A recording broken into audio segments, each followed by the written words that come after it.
GitHub Universe is a place where I'm so excited leading up to it. Here at Universe, it's very much choose your own adventure based on what matters to you. There's an emphasis on just a creative energy and vibe. Everything is very interactive. Here I can touch, play. I feel that I can spread my curiosity. The makerspace had a really cute GitHub lamp that we got to create. GitHub Universe is the perfect place to come to as a developer looking to advance in your career. It's all about getting to access the knowledge that is needed on your teams. Talks have been like really good. I'm spoiled for choice in the number of talks there are. There's so much more representation of things like open source and general excitement around being in the developer community that I don't necessarily feel at other events I've been at.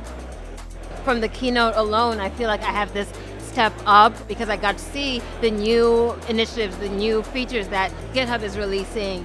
This is where you get kind of a pulse on what's happening across the broader industry. It's just been vibrant. It feels energizing to me. Universe is a great opportunity and a great place for people to come, share those ideas, and to collaborate with each other so that we can all grow as an engineering community. Everyone built on GitHub. And so they have a very good reason to be here because this is where the developers are. GitHub Universe is my favorite conference. The relationships that you make at these events are going to pay dividends for the rest of your career.